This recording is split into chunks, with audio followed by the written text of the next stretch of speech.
अकबर बीरबल की कहानी सोने का खेत। अकबर के महल में कई कीमती सजावट की वस्तुएं थी, लेकिन एक गुलदस्ते से अकबर को खास लगाव था। इस गुलदस्ते को अकबर हमेशा अपनी पलंग के पास रखवाते थे। एक दिन अचानक महाराज अकबर का कमरा साफ करते हुए उनके सेवक से वह गुलदस्ता टूट गया। सेवक ने घबराकर उस गुलदस्ते को जोड़ने की बहुत कोशिश की, लेकिन नाकाम रहा। हारकर उसने टूटा गुलदस्ता कूड़ेदान में फेंक दिया और दुआ करने लगा कि राजा को इस बारे में कुछ पता न चले। कुछ देर बाद महाराज अकबर जब महल लौटे तो उन्होंने देखा कि उनका प्रिय गुलदस्ता अपनी जगह पर नहीं है। राजा ने सेवक से उस गुलदस्ते के बारे में पूछा तो सेवक डर के मारे कांपने लगा। सेवक को जल्दी में कोई अच्छा बहाना नहीं सूझा तो उसने कहा कि महाराज, उस गुलदस्ते को मैं अपने घर ले गया हूँ ताकि अच्छे से साफ कर सकूं। यह सुनते ही अकबर बोले, मुझे तुरंत वो गुलदस्ता ला कर दो। अब सेवक के पास बचने का कोई रास्ता नहीं था। सेवक ने महाराज अकबर को सच बता दिया कि वो गुलदस्ता टूट चुका है। यह सुनकर राजा आग बबूला हो गए। क्रोध में राजा ने उस सेवक को फांसी की सजा सुना दी। राजा ने कहा, झूठ मैं बर्दाश्त नहीं करता हूँ। जब गुलदस्ता टूट ही गया था तो झूठ बोलने की क्या जरूरत थी। अगले दिन इस घटना के बारे में जब सभा में जिक्र हुआ तो बीरबल ने इस बात का विरोध किया। बीरबल बोले कि झूठ हर व्यक्ति कभी न कभी बोलता ही है। किसी के झूठ बोलने से अगर कुछ बुरा या गलत नहीं होता तो झूठ बोलना गलत नहीं है। बीरबल के मुंह से ऐसे शब्द सुनकर अकबर उसी समय बीरबल पर भड़क गए। उन्होंने सभा में लोगों से पूछा कि कोई ऐसा है यहाँ जिसने झूठ बोला हो। सबने राजा को कहा कि नहीं, वो झूठ नहीं बोलते। यह बात सुनते ही राजा ने बीरबल को राज्य से निकाल दिया।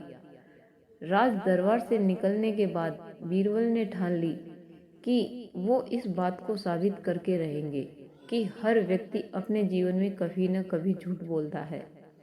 बीरबल के दिमाग में एक तरकीब आई, जिसके बाद बीरबल सीधे सुनार के पास गए। उन्होंने जोहरी से सोने की गेहूं जैसी दिखने वाली बाली बनवाई और उसे लेकर महाराज अकबर की सभा में पहुंच गए। अकबर ने जैसे ही बीरबल को सभा में देखा तो पूछा कि अब तुम यहाँ क्यों आए हो।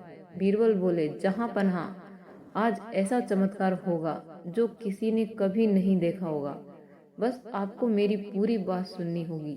राजा अकबर और सभी सभापतियों की जिज्ञासा बढ़ गई और राजा ने बीरबल को अपनी बात कहने की अनुमति दे दी।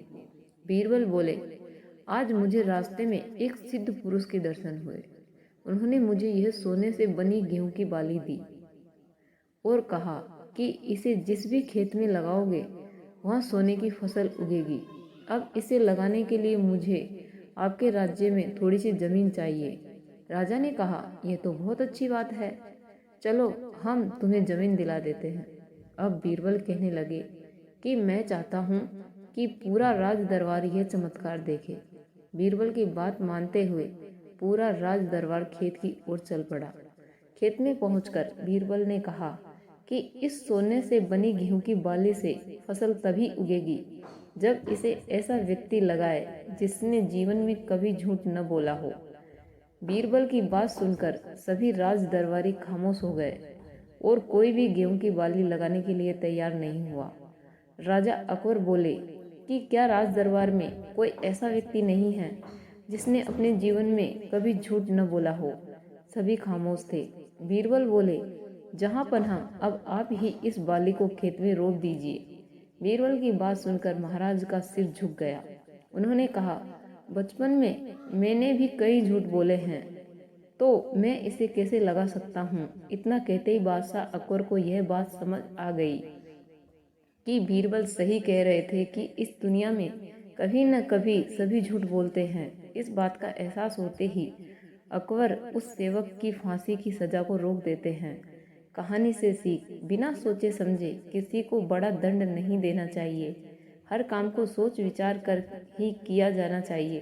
साथ ही एक छोटे से झूठ की वजह से किसी व्यक्ति का आकलन भी नहीं किया जाना चाहिए, क्योंकि कुछ परिस्थितियाँ ऐसी होती है कि लोग झूठ बोल देते हैं। तो फ्रेंड्स, कैसी लगी मेरी ये कहानी? यदि पसंद आई हो तो वीडियो को लाइक करें और ऐसी ही अकबर, बीरबल तथा अन्य राजा महाराजाओं की कहानी जानने के लिए हमारे चैनल को सब्सक्राइब कर ले। वीडियो को अंत तक देखने के लिए धन्यवाद।